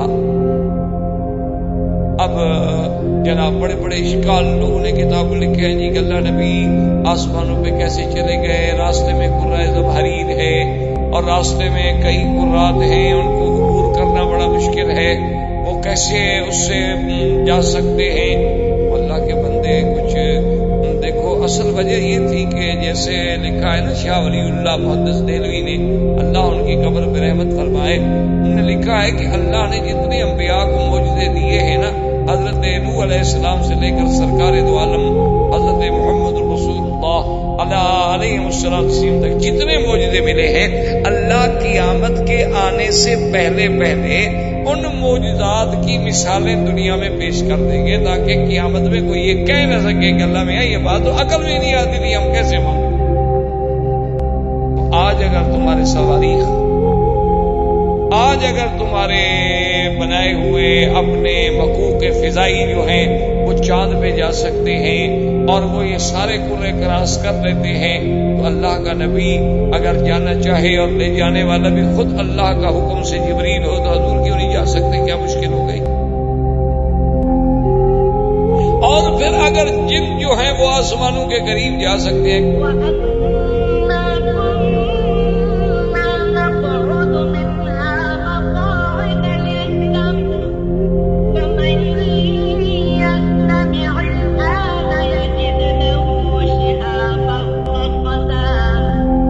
ہم نے اپنے سننے کے لیے وہاں ٹھکانے بنا رکھے تھے، اگر جن وہاں جا سکتے ہیں تو سرکار دو عالم رحمت دو جہاں صلی اللہ علیہ وسلم وہاں کیوں نہیں جا سکتے؟ حضور فرماتے ہیں کہ جب میں آسمان دنیا پہ پہنچا، میں نے دیکھا کہ ایک آدمی ہے، بڑا لمبا قد ہے۔ کہتی ہے میں حیران ہو گیا کہ ایک آدمی اتنا بڑا قد، اور اس کی ایک کیفیت بھی میں نے دیکھی کہ جب وہ جانب یمین دیکھتا ہے تو خوش ہوتا ہے، مسکرا دیتا ہے، اور جب جانب یسار دیکھتا ہے تو رو دیتا ہے۔ تعجب، میں حیران ہوا، میں نے کہا جبریل من نہا، یہ کہو؟ میں نے کہا حضا ابو کا آدم، یہ تو آپ کا ابا آدم ہے، چلے آپ سلام کریں۔ تو حضور صلی اللہ علیہ وسلم فرماتے ہیں میں نے سلام کیا تو آپ نے بھی جواب دیا کہ مرحبا بالنبی الصالح والابن الصالح، کیونکہ یہ حدیثوں میں موجود ہے کہ اللہ نے جب آدم کو پیدا کیا تو ان کا قد مبارک جو ہے وہ 60 ہاتھ لمبا تھا۔ بڑے بعض لوگ عجیب ہوتے ہیں نا۔ اب اسی حدیث مبارک کا ذکر ہو رہا تھا تو ایک آدمی نے سوال لکھا کہ جی آپ نے حدیث مبارک پڑھی ہے کہ آدم علیہ السلام کا قد مبارک جو ہے وہ 60 ہاتھ تھا، تو ہاتھ آدم کے تھے یا ہمارے تھے؟ جی قوم کی سوچ ہے، بڑی باریک بین قوم ہے ہماری ماشاءاللہ۔ وہ محاورہ نہیں ہے کہ بال کی کھال نکالتے ہیں، یہ وہی قومیں ہیں ماشاءاللہ۔ اللہ ہدایت کے فیصلے فرما دے۔ حالانکہ بڑی واضح سی بات تھی، انہوں نے کہا اللہ کے بندے جب ہم نے آدم دیکھا ہی نہیں تو آدم کے ہاتھوں کا ہمیں کیا پتا بھائی؟ ایک سمپل سی بات ہے کہ اللہ ہمیں جو سمجھا رہے ہیں تو صاف بات ہے کہ ہمارے ہاتھ سے سمجھا رہے ہیں، جو ہاتھ ہم نے دیکھا نہیں اسے سمجھانے کا کیا منع؟ میں آپ سے کہوں کہ میرے گھر میں جو ریڈیو ہے وہ اس جیسا ہے۔ کون؟ کس جیسا؟ یہ کوئی بات ہوئی؟ میں کہوں گا کہ اس جیسا، تو آپ کو سمجھنے میں تب آسانی ہوگی۔ تو جب اللہ کہہ رہے ہیں 60 ہاتھ، تو 60 ہاتھ کہنے کا معنی یہ ہے کہ تمہارے ہاتھ، آدم کو ہم نے دیکھا نہیں تو آدم کے ہاتھ کا ہمیں کیا پتا؟ ایک واضح سی بات ہے، لیکن ایک اصول ہوتا ہے کہ چلو بھائی کسی نہ کسی شکل میں مولویوں کو چھیڑا کرو، اچھا ہے مفت کا، اور پھر کوئی جواب نہ آیا تو کہا دیکھو جی ہم کتنے پڑھے لکھے، مولوی صاحب چپ ہو گئے۔ میں نے سوال پوچھا تھا نا، مولوی صاحب جواب نہیں۔ آپ سے جتنے سوال پوچھے جائیں گے آپ دے دیں گے جواب؟ نہیں، اپنے بارے میں کوئی فکر نہیں۔ صرف مشکل مسئلہ جو ہے وہ ہے کہ جو تھوڑا سا اللہ کا نام لیتا ہو، اللہ کے دین پہ چلتا ہو، وہ بیچارہ مشکل میں ہوتا ہے۔ اسی لیے وہ تھا نا کہ رقیبوں نے رپٹ لکھوا دی جا کے تھانے میں کہ اکبر نام لیتا ہے خدا کا اس زمانے میں۔ تو آج کل تو اللہ کا نام لینا اور دین کا کام کرنا بھی بڑا مشکل ہے۔ عجیب عجیب سوال ہوتے ہیں کہ آدمی جناب پڑھ کے حیران بھی ہوتا ہے اور پھر جواب بھی دینا پڑتا ہے، کیا کریں، اس قوم سے گزارا تو کرنا۔ تو بہرحال حضور صلی اللہ علیہ وسلم نے فرمایا کہ میں نے پوچھا کہ جبرائیل یہ ادھر دیکھتے ہیں تو خوش ہو جاتے ہیں، ادھر دیکھتے ہیں رونے لگ جاتے ہیں، کیا بات؟ انہوں نے فرمایا کہ محمد بدری جب ادھر دیکھتے ہیں تو اللہ ان کو ان کے اولاد کے وہ عالم دکھلاتے ہیں ارواح کا، جو مومن ہیں جو جنت پہ جانے والے ہیں، تو خوش ہو جاتے ہیں کہ ماشاءاللہ میری اولاد بھی اتنی جنت پہ جائیں گے۔ اور جب شمال دیکھتے ہیں تو وہ دکھلائے جاتے ہیں جنہوں نے جہنم میں جانا۔ تو آخر باپ ہے، اولاد کتنی گندی ہو باپ کو تو تکلیف ہو۔ اس کے بعد حضور فرماتے ثم ذهبت ارجت الى السماء الثانیہ، پھر میں دوسرے آسمان پہ پہنچا فاذا بابنی خالہ، میں نے وہاں حضرت عیسیٰ اور یحییٰ سے ملاقات کی۔ اسی طرح پھر تیسرے آسمان پہ تشریف لے گئے، حضرت ادریس سے ملاقات ہوئی، پھر حضرت ہارون سے ملاقات ہوئی، اور چھٹے آسمان پہ حضرت موسیٰ علیہ السلام سے ملاقات ہوئی، اور ساتویں آسمان پہ جب پہنچے تو حضور فرماتے ہیں کہ میں نے دیکھا کہ ایک گھر ہے اور اس کے ساتھ ایک آدمی ٹیک لگا کے بیٹھے ہیں، اور اتنا فرمایا خوبصورت ہے، اتنا ان کے چہرے پہ جمال ہے، داڑھی مبارک سینے تک ہے، اور حضور نے فرمایا یوں سمجھ لو کہ بالکل ان کی شکل جو تھی میری شکل سے ملتی تھی۔ تو میں نے پوچھا کیا جبریل من ھذا، یہ کون ہے؟ فرمایا ابو کا ابراہیم، آپ کا ابا ابراہیم ہے۔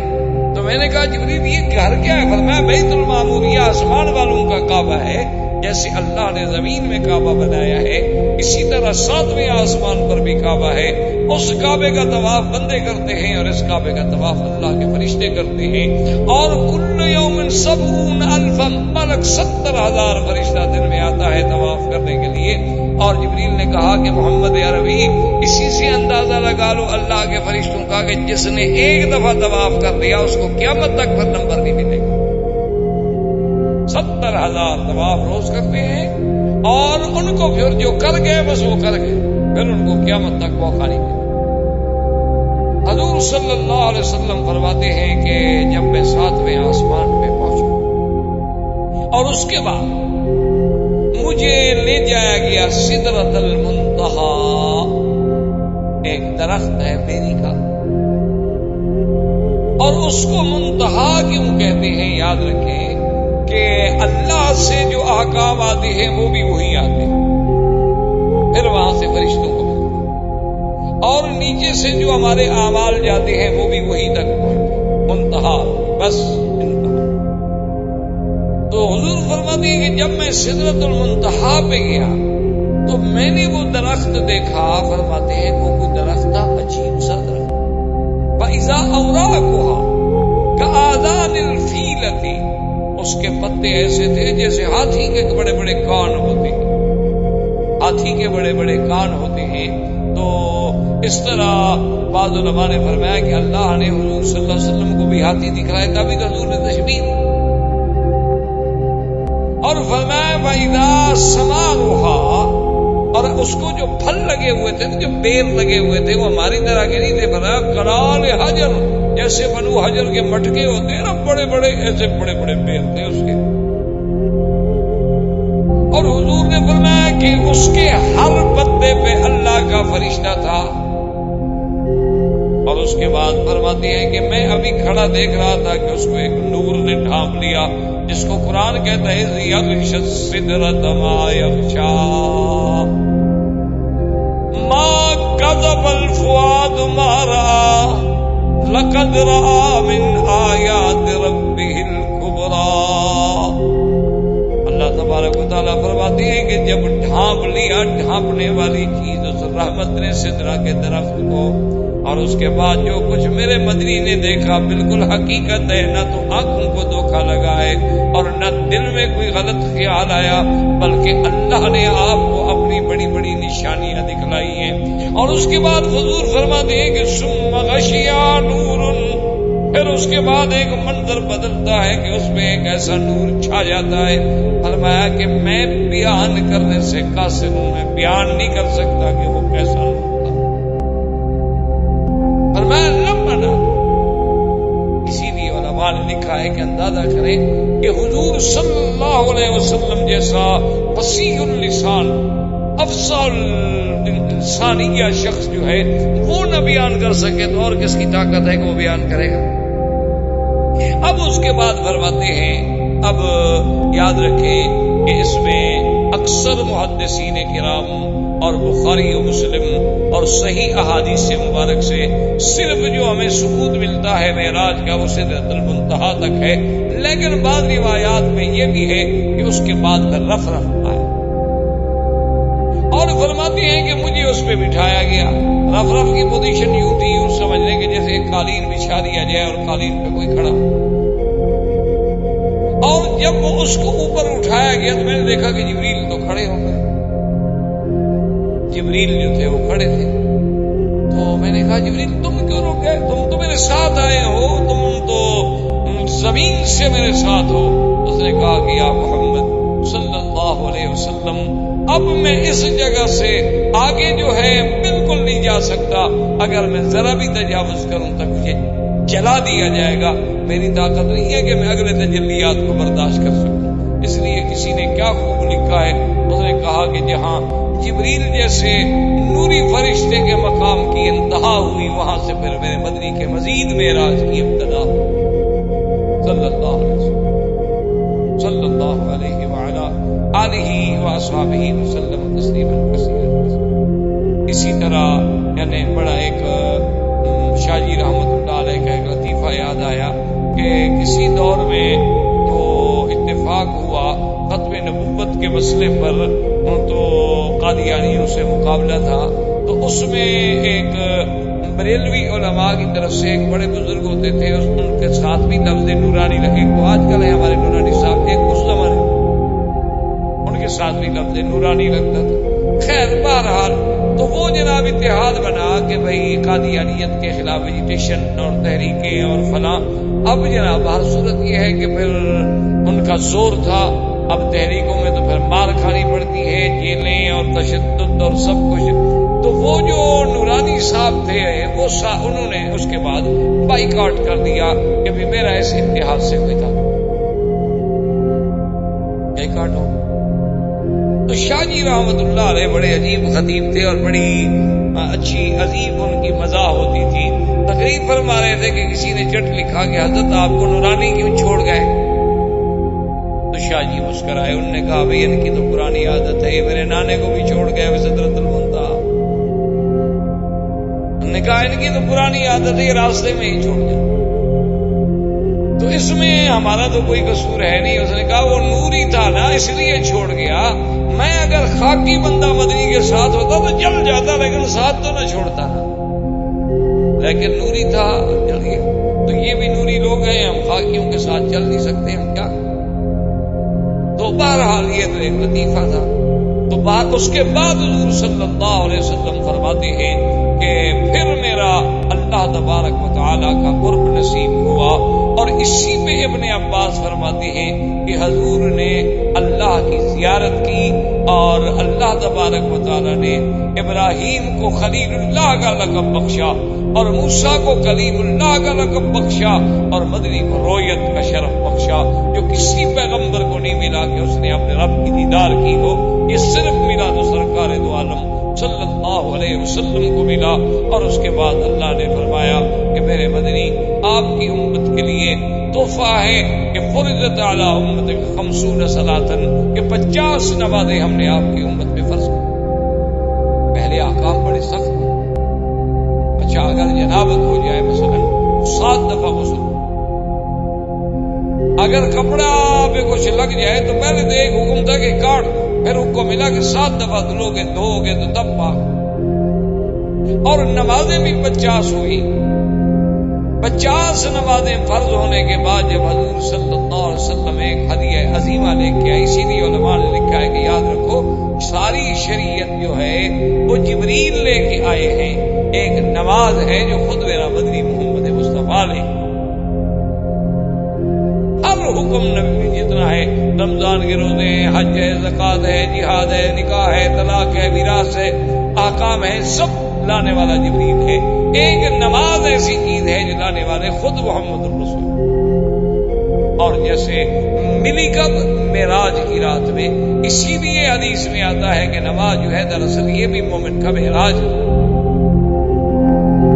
مومن جب نماز پڑھتا ہے، حدیث میں آتا ہے کہ ایسے انداز میں نماز پڑھو کہ انک ترا، کہ گویا تم خود خدا کو دیکھ رہے ہو. اور اگر یہ مرتبہ حاصل نہیں کر سکتے، ابھی اس مقام پہ تمہارا گزر نہیں ہوا، تو فإن لم تکن ترا فإنہ یراک، وہ تو آپ کو دیکھ رہا ہے. کم از کم یہ تو تصور کر لو.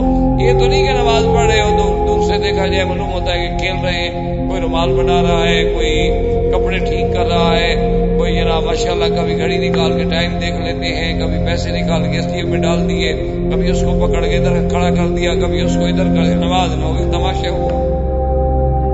اور پھر دلائل دیتے ہیں کہ جی جائز ہے، بالکل جائز ہے، ضرورت کے لیے تھوڑا ہے کہ کھیلتے رہو. ہم بھی مانتے ہیں کہ جائز ہے، لیکن جب ضرورت ہو. یہ کہاں لکھا ہوا ہے کہ بلا ضرورت بھی جائز ہے؟ اور جی حضور صلی اللہ علیہ وسلم 2 قدم آگے تشریف لے گئے تھے، پھر 2 قدم پیچھے، تو نفل نماز پڑھ رہے تھے، فرض میں تو کبھی نہیں. نفل نماز میں تو توسع ہوتا. تو بہرحال خیر، حضور صلی اللہ علیہ وسلم جب واپس آئے، حتیٰ کہ پتہ ہے ایک آدمی حضور کے سامنے اس نے صرف یوں کیا نماز میں، یوں تھوڑا سا، کچھ انسان ہے کجلی ہو جاتی ہے. حضور نے فرمایا لو خشع قلبہ لخشعت جوارحہ، اگر اس کے دل میں خشوع ہوتا تو اس کے ہاتھ میں بھی خشوع ہوتا، کبھی نہیں ہلتے. اس کا مطلب ہے کہ اس کے دل میں ڈر نہیں، جس کے دل میں ڈر ہو وہ ہلے گا تھوڑا، یا وہ کوئی دوسری بات سوچ سکتا ہے. آپ دیکھیں ایک ہائی کورٹ کے جج کے سامنے آپ کھڑے ہوں، دیکھیں کیا حال، ایک مجسٹریٹ کے سامنے کھڑے ہوں، دیکھیں آپ کیا حال، اپنے متعلقہ آفیسر امیڈیٹ باس کے سامنے کھڑے ہوں، دیکھیں آپ کا کیا حال ہے. لیکن خدا کی دربار میں جو چاہو، اور جی سر ننگا بھی نماز ہو جاتی، ہاں جی بالکل ہو جاتی، کون کہتے نہیں ہوتی، بغیر قمیض کے بھی ہو جاتی ہے. جب وہ اتارتے ہو قمیض بھی اتار دیا کرو، کیا فرق پڑتا، نماز اس کے بغیر بھی ہو جاتی، بغیر قمیض کے بھی نماز ہو. صرف آدمی کے سرہ سے لے کر گھٹنے تک اگر کپڑا باندھا ہوا ہے اور باقی بدن پہ کپڑا نہ ہو تو نماز ہو جاتی.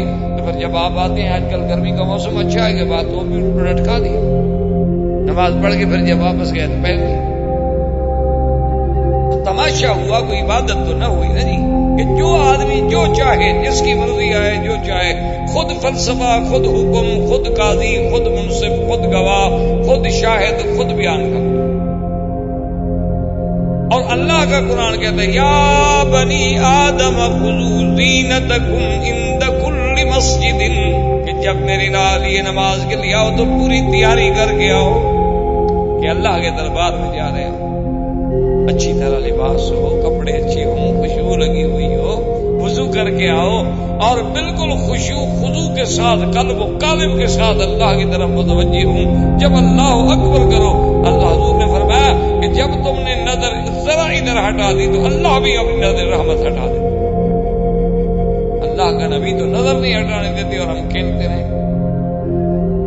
حضور صلی اللہ علیہ وسلم کو جب 50 نمازیں فرض ہوئی اور 50 نمازیں لے کر آپ واپس آئے، تو جب آپ چھٹے آسمان پہ تشریف لائے تو آپ کو سب سے پہلے حضرت موسیٰ علیہ السلام نے استقبال کیا اور موسیٰ علیہ السلام نے پوچھا کہ ماذا فرض علیک یا محمد، کیونکہ یہ سنت اللہ ہے کہ اللہ جب کسی کو اتنی بلندیوں پہ پہنچاتے ہیں تو پھر کچھ نہ کچھ اس کے لیے احکام بھی نافذ فرماتے ہیں.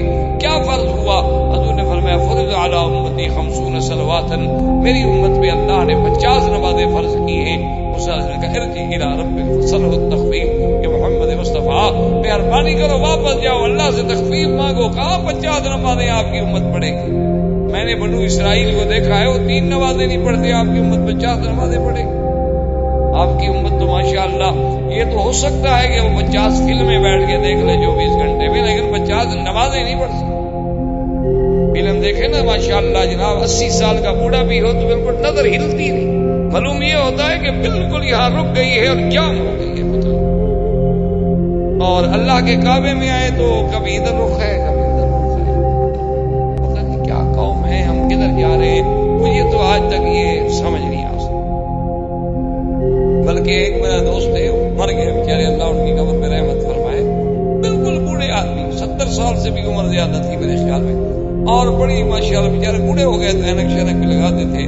تو ایک دن میں کبھی کبھی جاتا تھا ان کی خبر گیری کرنے کے لیے. تو ایک دن میں گیا تو بیٹھے تھے اپنے کمرے میں، بڑی مشکل سے بیچارے اٹھے، بوڑھے آدمی تھے. دروازہ کھولا اور بیٹھ گیا جب، تو اپنا میں نے دیکھا کہ وہ سامنے ٹی وی شی وی چل رہا ہے. میں نے کہا تو اس کو تھوڑا سا بند کر دیں گے، میں کر دوں، ہم آپس میں باتیں کرنے کے لیے. میں نے کہا میں ایسا کوئی ایک آدمی نہیں کہ نیکی کے لیے بند کر رہا ہوں، میں نے آپ سے باتیں کر. تو خیر میں نے اس کو بند کر دیا. تو اس کے بعد وہ رو کے جناب سننے لگے کہ ابھی ابھی مجھے ایسے تھوڑی سی نیند آ گئی تھی، ابھی ابھی سیدنا ابو بکر صدیق رضی اللہ تعالیٰ عنہ کی زیارت میں ابھی ابھی تشریف لائے تھے۔ میں نے کہا حضرت فلم چل رہی تھی یا اس وقت بند تھی؟ جب حضرت ابو بکر آئے تھے تمہارے کمرے میں بدبخت فلم چل رہی تھی اور حضرت صدیق بھی یہاں آئے تھے۔ میں نے کہا مجھے پاگل بناتے ہو یار، کسی اور بے وقوف الو کو مرید بناؤ، میں اتنا جلدی نہیں بے وقوف بنتا تمہارے آگے۔ اور تمہارے یہاں فلم چل رہی اور کہتے ابھی ابھی سیدنا صدیق آئے تھے، کیا بکواس کرائے؟ خدا کا خوف کرو، اللہ سے ڈرو کہ جہاں یہ منکرات ہوں وہاں تو کوئی فرشتہ داخل نہیں ہوتا کہ جائے کہ سیدنا ابو بکر آ جائے۔ نہیں جی نہیں، اصل میں وہ میں نیند کی بات کر رہا تھا۔ میں نے کہا اچھی نیند کی بات کر رہے ہو، فلم چل رہی ہے، 80 سال کی تمہاری عمر ہے، تمہیں نیند ہے، اس کو تو بند کر دو۔ اس کو کیوں نہیں بند کیا؟ چلو تمہیں تو نیند ہے، اس کو کون دیکھ رہا ہے؟ یعنی جب ہمارے بوڑھوں کا یہ حال ہوگا تو ان بچوں سے ہم کیا امید کر سکتے ہیں؟ ان سے کیا توقع کر سکتے ہیں؟ یہ تو پیدا بیچارے فلمی دور میں ہوئے ہیں، ان کا کیا گناہ ہے کہ کسی ایکٹر کی شکل بنائیں، کسی کے بال بنائیں، کسی کی کاپی کریں، جین پہن کے۔ جان تو ایک تو خیر ہماری جان چھوٹی ہے، جب سے نے جین پہننی شروع کیا نہ یہ غلطی ہے نہ دھونے کی ضرورت پڑتی ہے۔ والدین کو ایک بہت بڑا فائدہ ہو گیا، اور اتنا کہ 2 سال پیشاب کرتے رہو سارا اس کے اندر جذب ہو جاتا ہے۔ ایسا عذاب کا کپڑا اللہ نے ان کے گلے میں ڈالا ہے، ماشاء اللہ مبارک ہو ان کو کہ والدین خرچے سے چھوٹ گئے، اور جوں جوں پرانی ہوتی جائے فیشن بنتا جائے، اور جتنے سوراخ زیادہ ہو جائیں اتنے آپ ماڈرن ہو گئے۔ عجیب عذاب ہے اللہ کا ان قوموں پر، اور بڑے فخر سے چلتے ہیں۔ اب تو لڑکیاں پہنتی ہیں ماشاء اللہ جی، اب تو ہم اور زیادہ ترقی کر رہے ہیں۔ انا للہ و انا الیہ راجعون، اس کے علاوہ ہم کچھ نہیں کر سکتے اور ہمارے پاس۔ تو حضور صلی اللہ علیہ وسلم سے موسیٰ علیہ السلام نے کہا کہ حضور یہ 50 نمازیں کہاں پڑھیں گے آپ جائیں؟ حضور واپس گئے، اللہ نے فرمایا اچھا 10 معاف۔ پھر آئے کہ بھئی اب تو 40 ہو گئی ہیں، انہوں نے کہا نہیں حضور ارجع الی ربک، پھر معافی مانگے، 40 بھی ادا نہیں ہو سکتی۔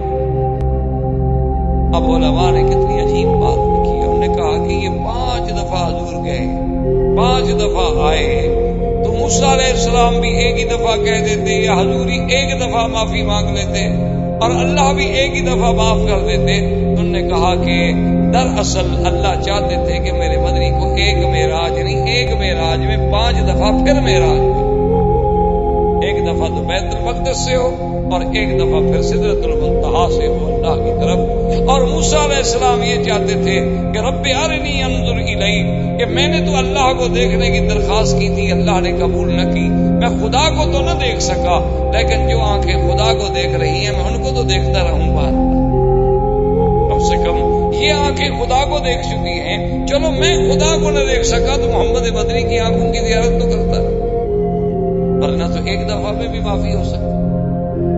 آخر جب 5 نمازیں رہ گئیں اور اللہ نے یہ فیصلہ فرما دیا کہ آپ کی امت پڑھے گی 5 لیکن لکھیں گے ہم 50، لا یبدل القول لدی، کہ میرے مدنی ہمارے ہاں فیصلے نہیں بدلے گا، لیکن اب یہ ہے کہ امت آپ کی نماز تو 5 پڑھے گی، من جاء بالحسنۃ فلہ 10 امثالھا، لیکن ثواب جو ہے ہم ان کو 50 کریں۔ واپس آئے موسیٰ نے کہا حضور ارجع انی استحییت ربی، اب مجھے بار بار درخواست کرنے سے حیا، اب اللہ نے جو فیصلہ فرما دیا ہے مجھے قبول ہے۔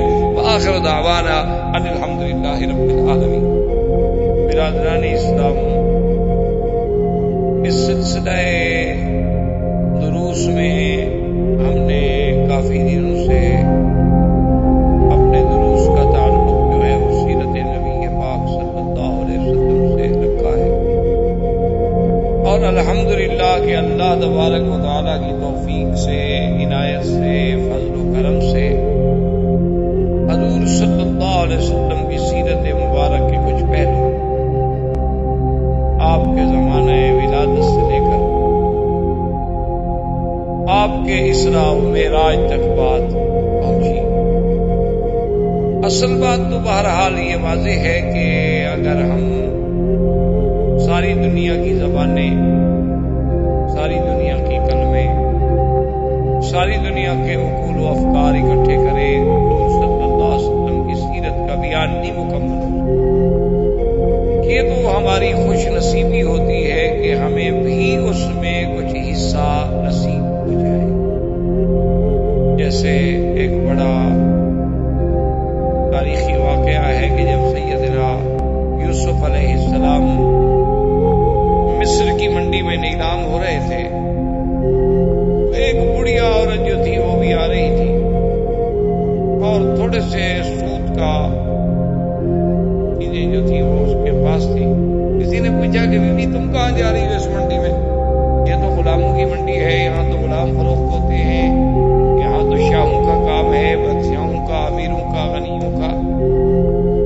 تو اس نے کہا میں نے سنا ہے کہ یوسف علیہ السلام جو ہے وہ نیلام ہو رہے ہیں. تم نے کہا عجیب بات کر رہی ہو، تمہیں تو عام غلام خریدنے کی طاقت نہیں ہے، اچھی جائے کہ تم یوسف علیہ السلام کی خریدار بنو. اس نے کہا بیٹا مجھے پتا ہے کہ میں نہیں خرید سکتی، میرے پاس کہاں دولت، کہاں پیسے، کہاں طاقت، لیکن کم از کم خریداران یوسف میں ہمارا نام تو لکھا جائے. تو اصل بات یہ ہوتی ہے کہ جب آدمی سیرت پاک بیان کرے یا سنے تو ہماری صرف خوش نصیبی اتنی ہوتی ہے کہ چلو ہمارا نام بھی اس صف میں، اس قطار میں شمار ہو گیا. ورنہ سیرت پاک صلی اللہ علیہ وسلم تو اگر ساری دنیا بھی رد اللسان ہو جائے تو سیرت کا ایک باب بھی پورا نہیں ہو سکتا. تو ہم سیرت کے دروس میں اس مقام پہ پہنچے تھے کہ حضور صلی اللہ علیہ وسلم جب بیت المقدس میں تشریف لے آئے اور آپ نے وہاں پر جتنے اللہ کے نبی، اللہ کے رسول، اللہ کے پیغمبر ہیں ان سب کو آپ نے نماز پڑھائی. اسی سے ایک بات یہ یاد رکھیں کہ یہ نماز ہے یا روزہ ہے یہ پہلی شرائع میں بھی موجود تھا، یہ حضور صلی اللہ علیہ وسلم کی شریعت میں نہیں ہے. یہ ابتدائی شریعت میں سیدنا نوح علیہ السلام، سیدنا ابراہیم الخلیل علیہ السلام، سیدنا موسیٰ علیہ السلام، ہر زمانے میں یہ بات موجود.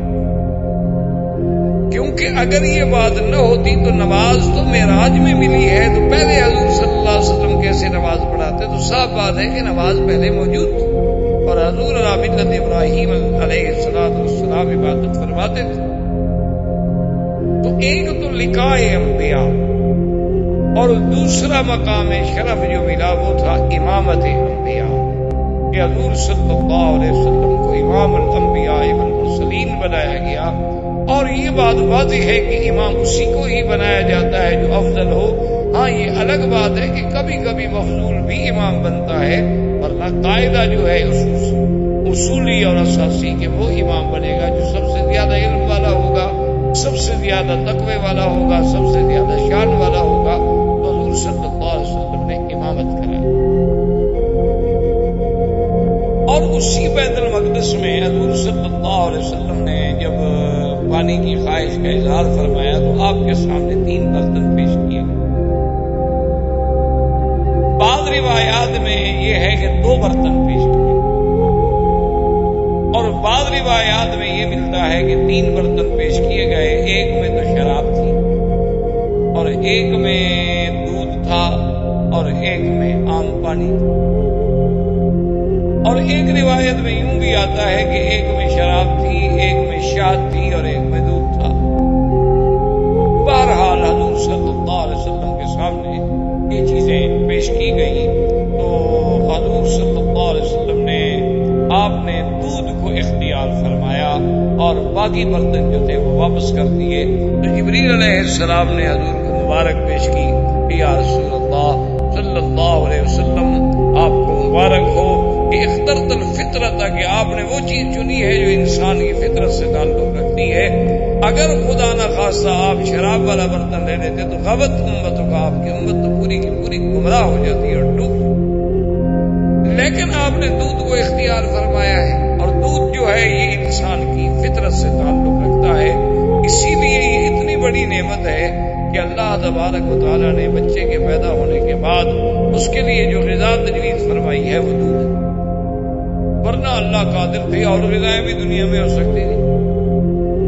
اور اسی لیے میرے آقا سرکار دو عالم صلی اللہ علیہ وسلم کی حدیث مبارک ہے کہ جب کوئی آدمی آپ کو دودھ پیش کرے تو انکار، اس کو رد نہیں کیا جائے. ایک خوشبو ایسی چیز ہے کہ کوئی آپ کو ہدیہ کرے تو آپ اسے رد نہیں کر سکتے، اور ایک دودھ ایسی نعمت ہے کہ اگر کوئی آدمی آپ کو پیش کرے تو آپ اس کو رد نہیں کر سکتے، اس کو ٹھکرا نہیں سکتے۔ ہاں یہ بات یاد رکھیں کہ بعض اوقات آدمی پہلے پی چکا ہے اب وہ نہیں پی سکتا، یا بعض اوقات انسان کے بیماری ہے، کوئی تکلیف ہے جس میں دودھ سے ڈاکٹر نے منع کیا ہوا ہے، لیکن پھر بھی لے لیں اس کے ہاتھ سے، اور لینے کے بعد تھوڑا سا ایک بوند لے کے رکھ دے تاکہ حضور صلی اللہ علیہ وسلم کی سنت میں عمل ہو جائے کہ یہ ایک ایسی نعمت ہے کہ جسے ہم رد نہیں کر سکتے۔ اسی لیے بی بی ام سلمہ فرماتی ہیں رضی اللہ تعالی عنہا کہ جب حجۃ الوداع کے موقع پر حضور صلی اللہ علیہ وسلم تشریف لائے تو عرفات کے دن بی بی صاحبہ فرماتی ہیں کہ ہم اس مسئلے کو سمجھنا چاہتے تھے کہ کیا آج حضور کا روزہ ہے یا نہیں ہے، کیونکہ یوم عرفات کا روزہ جو ہے یہ بہت بڑا ثواب ہے۔ صحیح حدیثوں میں موجود ہے کہ جو آدمی یوم الوقوف عرفات والے دن روزہ رکھے تو اس کے 1 سال گزشتہ کے اور 1 سال آنے والے کے گناہ معاف ہو جاتے ہیں۔ تو اب دیکھنا یہ تھا کہ جب اتنی بڑی فضیلت ہے تو کیا حج کے دن حضور صلی اللہ علیہ وسلم نے عرفات پہ روزہ رکھا ہے کہ نہیں رکھا ہے؟ تو بی بی صاحبہ کیونکہ انبیاء علیہ السلام کی ازواج مطہرات تھیں، اللہ نے انہیں علم بھی دیا تھا، اب حضور سے پوچھنا جی آپ روزے سے ہیں کہ نہیں ہیں یہ بے ادبی میں شامل تھا۔ تو بی بی صاحبہ نے دودھ کا پیالہ بھیجا حضور کی خدمت میں، کیونکہ بی بی جانتی تھی کہ حضور دودھ کبھی رد نہیں فرماتے۔ تو اگر آپ کو روزہ نہیں ہے تو لازمی بات ہے کہ آپ دودھ نوش فرما لیں گے، اور اگر آپ دودھ نوش نہ فرمائیں اور لے کے کسی اور کو دے دیں تو اس کا مطلب ہے کہ آپ روزے کے ساتھ۔ تو حضور صلی اللہ علیہ وسلم اپنی اونٹنی پر تھے، اور جب وہ دودھ کا پیالہ مبارک پیش کیا گیا تو حضور نے لے لیا اور پی لیا، تو سب صحابہ نے دیکھ لیا کہ حضور صلی اللہ علیہ وسلم روزے کے ساتھ نہیں ہے، کیونکہ آپ نے دودھ نوش فرما لیا ہے۔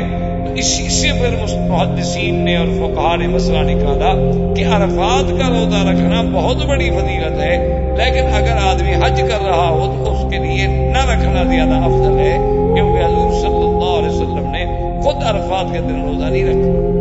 ایک آدمی حج پہ نہیں جاتا، جیسے آپ مکے میں ہیں، آپ کی ڈیوٹی ہے، آپ حج پہ نہیں جا رہے تو آپ روزہ رکھ لو، 1 دن کا روزہ ہے، کون سا مشکل۔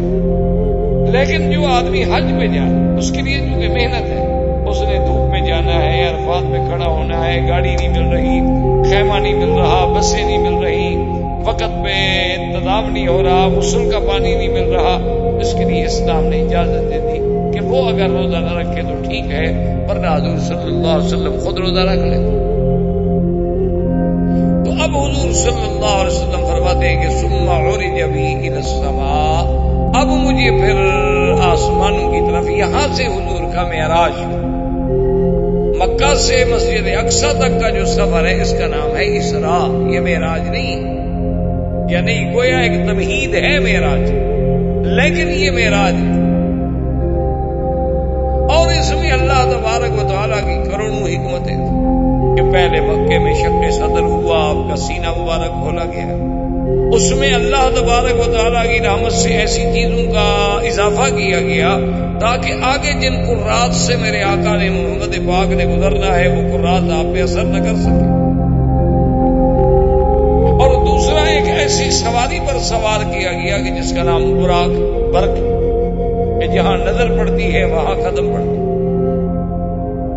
اور اس کے بعد پھر لقاء انبیاء علیہ الصلوۃ والتسلیم کے حضور کی اور اشتیاق بڑھ گیا، اور پھر حضور فرماتے ہیں کہ میرے معراج کی ابتدا جو ہوئی ہے وہ بیت المقدس سے ہوئی ہے، اور بیت المقدس مسجد اقصی میں ایک جگہ ہے صخرہ، اس کو کہتے ہیں صخرۃ بیت المقدس، ایک بہت بڑا پہاڑی، یعنی ایک بہت بڑا پتھر،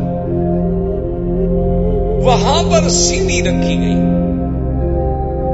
تو اب جب پہلے دور میں ہم چھوٹے سے ابتدائی دور میں کب کتابیں پڑھتے تھے تو بڑی عجیب سی حیرت ہوتی تھی کہ بھئی سیڑھی پر آسمانوں کی طرف چڑھایا جانا ایک بڑا مشقت والا کام ہے، کہ جب آسمانوں کا فاصلہ جو ہے وہ تقریباً زمین سے لے کر پہلے آسمان تک 500 سال کا فاصلہ ہے، یعنی اگر آدمی پیدل چلے تو حضور صلی اللہ علیہ وسلم کے لیے سیڑھی کا آخر کیوں انتظام فرمایا گیا؟ تو اب جناب یہ ہے کہ اب جب اس دور میں سائنس ہمارے سامنے جدید ایجادات کا ذریعہ بنی اور جدید وسائل کا ذریعہ بنی، تو اب ہم نے دیکھا کہ آپ دیکھتے ہیں نا حرم شریف میں بھی ماشاءاللہ ایکسیلیٹر لگے ہیں کہ آپ کھڑے ہو جائیں اور سیڑھی خود بخود چل رہی ہے، آپ کچھ نہیں چل رہے، آپ کو کوئی مشقت نہیں ہو رہی۔ یہاں تو خیر بڑے تھوڑے سے فاصلے کے ہیں۔ ابھی ہم ہانگ کانگ میں جب ختم نبوت کے دورے پہ پچھلے ہفتے میں وہاں گیا تھا تو وہاں اسٹنلے کی ایک مسجد ہے جو ہانگ کانگ کی تاریخ کی سب سے پہلی مسجد، جس پہ کم از کم 2 صدیاں بیت چکی ہیں، 200 سال بیت چکے ہیں اس مسجد کو، اور آج بھی اللہ کی شان ہے کہ وہ مسجد قائم دائم اور آباد ہے۔ اور اب تو خیر وہاں کے مسلمانوں نے ماشاءاللہ ایک بہت بڑا اس کے لیے جامع منصوبہ بنایا ہوا ہے، لیکن بس وہ کچھ کورٹ پرابلمز ہیں کہ لوگ اس کی جائیداد پہ مسجد کے ساتھ جو جگہ ہے اس پہ قابض ہیں، ان کا اٹھانا مشکل ہو رہا ہے مسلمانوں کا۔ تو بہرحال میرے کہنے کا مقصد یہ تھا کہ جب اس مسجد کے لیے ہم گئے ماشاءاللہ تو کئی میل تک ان سیڑھیوں سے ایکسیلیٹر سے جانا پڑتا ہے کہ بھئی وہ اتنی اونچائی پہ ہے کہ بس وہ آپ ایک پہ کھڑے ہو گئے، پھر اس پر آپ نے کچھ سفر طے کیا، پھر آپ تھوڑا سا پیدل چلے، پھر ایک اور ایکسیلیٹر آ گیا، پھر ایک اور آ گیا، تو میلوں تک کا سفر جو ہے وہ سارا اسی ذریعے سے طے ہوتا ہے اور آدمی کو کوئی تھکن نہیں، کوئی احساس نہیں۔ کہ آپ نے قدم رکھا ہے، آپ کھڑے، آپ کوئی حرکت نہیں کر رہے، آپ تو نہیں چل رہے۔ تو اگر عقول انسانی ایسی آسان چیزیں بنا سکتی ہے تو جو عقول انسانی کا خالق ہے اس کے لیے ایسی سیڑھی بنانے کیا مشکل تھی کہ سیڑھی پہ حضور کھڑے ہوں اور بس آسمان پہ پہنچ گئے؟ کون سا مشکل ہو جائے گا؟ جس نے انسان کو پیدا کیا، جس نے عقل انسانی کو پیدا کیا۔ اسی لیے ایک حدیث پاک مبارک میں یہ بھی آتا ہے کہ اول ما خلق اللہ القلم ثم خلق الدوات، یعنی خلق النون ثم خلق العقل۔ اللہ نے سب سے پہلے قلم پیدا فرمائی، اس کے بعد دوات پیدا فرمائی، اور اس کے بعد عقل پیدا فرمائی، اور اس کے بعد فرماتے ہیں وقال الجبار، اللہ فرماتے ہیں کہ اعجب الخلق الی العقل، کہ میری مخلوقات جو چیزیں میں نے پیدا کی ہیں نا، سب سے زیادہ پسندیدہ چیز جو ہے میرے پاس وہ عقل ہے۔ اور اس کے بعد اللہ فرماتے ہیں وعزتی وجلالی لَأُكْمِلَنَّكَ مَنْ أَحْبَبْتُ وَلَأُنْكِسَنَّكَ مَنْ أَبْغَضْتُ۔ اللہ نے فرمایا کہ اے عقل، میں نے تجھے پیدا کیا ہے، مجھے اپنی عزت و جلال کی قسم ہے کہ جو مجھے محبوب ہوگا میں اس کو کامل العقل بنا دوں گا، اور جس سے مجھے ناراضگی ہوگی میں اس کا عقل چھین دوں۔ اسی لیے میرے آقا سرکار دو عالم، سرکار دو جہاں، رحمت للعالمین صلی اللہ علیہ وسلم نے فرمایا اکملہم عقلا اتبعہم للہ، کہ سب سے کامل عقل کی نشانی کیا ہے؟ جو سب سے زیادہ اللہ کا فرما بردار ہو، جو سب سے زیادہ اللہ کے فرمان پہ چلنے والا ہے، مانا اس کا عقل سب سے زیادہ۔ اسی لیے یعنی آپ حیران ہوں گے کہ علماء قرآن و سنت کا یہ فیصلہ ہے کہ کافر جو ہے اس کا عقل نہیں ہوتا۔ آپ کے لیے تو خیر یہ نئی بات ہوگی کیونکہ آپ نے تو سب کچھ علمی کافروں سے پڑھا ہے، آپ کہیں گے ان کا کہتے عقل نہیں ہوتا، آپ کی تو ساری کتابیں ان کی لکھی ہوئی۔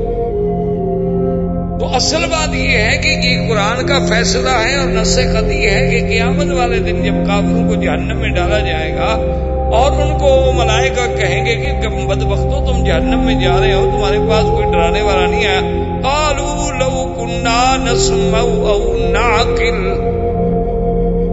ما كنا في اصحاب السعیر۔ تو کافر کہیں گے کہ ہائے کاش ہم نے ان آنے والوں کی بات سنی ہوتی ہے، کچھ عقل سے کام لیا ہوتا تو ہم آج جہنم میں نہ ہوتے۔ تو لہذا جو جہنمی ہے، جو کافر ہے، وہ عقل والا کیسے ہو سکتا؟ احباب کرام، اس کے بعد اب آپ اس مبارک سلسلے کی CD نمبر 12 سماعت فرمائیں۔